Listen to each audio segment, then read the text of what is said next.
Jeste li ikad zapiknuli klinčić u češnjak?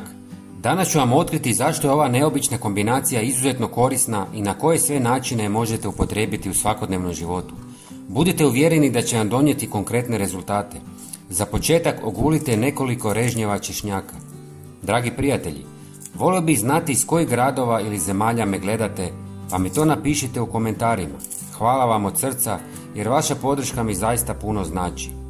Prije nego se bacimo na glavnu stvar, želim s vama podijeliti još nekoliko jednostavnih, ali vrlo praktičnih savjeta. Stavite punu žlicu klinčića u mlinac za kavu i sameljite dok ne dobijete fini prah koji će se lakše otapati u vodi.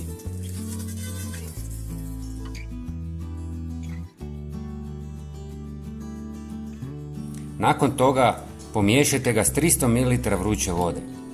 Uz to narežite jedan režak svježeg češnjaka i ubacite u istu posudu. Ako vam je lakše, možete koristiti češnjak u prahu jer je ponekad praktičniji za rad. Sve to ostavite da odstoji 8 sati kako bi se sastojci dobro otopili. Kada prođe vrijeme, procijedite tekućinu pomoću gaze. Polovinu prelite u drugu posudu, dodajte malo octa i napunite špricu. Dobit ćete prirodno sredstvo koje ima dvije različite namjene. Prva primjena odnosi se na zaštitu od štakora, miševa, žohara, mrava i sličnih napasnika. Raspršite sredstvo tamo gdje ste ih ranije viđali, bilo da se radi o unutrašnjosti doma ili o prostoru oko kuće.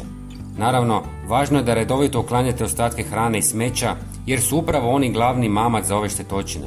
Bez toga, sav trud može biti uzaludan. Osim što tjera insekte i glodavce, ova tekućina je izvrsna i za čišćenje površina. Zbog svojih jakih antibakterijskih i antigljivičnih svojstva pomaže u uklanjanju raznih mikroorganizama poput bakterija i virusa. Uz to ne sadrži štetne kemikalije i mnogo je sigurnija za korištenje, posebno ako imate djecu ili kućne ljubimce. Drugi dio pripremljene tekućine možete iskoristiti u dvorištu. Njime se mogu prskati biljke kako bi se odbile lisne uži, puževi i gusjenice. Također, ako ovu tekućinu pomiješate s nekoliko litara tople vode, dobit ćete kupku za noge. Ovakva kupka pomaže u borbi protiv gljivica i bakterija te pruža osjećaj svježine i opuštenosti nakon napornog dana. Na kraju, uzmite nekoliko klinčića i zabodite ih izravno u režnjeve češnjaka. Takav spoj stavite na mjesta gdje se pojavljuju štetnici ili direktno u njihove rupe. Češnjak svojim mirisom odbija glodavce dok klinčić djeluje kao prirodna barijera protiv insekata zahvaljujući svojim jakim antimikrobnim svojstvima. Zajedno tvore snažan prirodni štit koji može zaštititi vaš dom bez potrebe za kemijskim sredstvima. Dragi prijatelji, obavezno pogledajte sljedeći video koji vam preporučujem. Hvala vam što ste bili s nama i veliki pozdrav!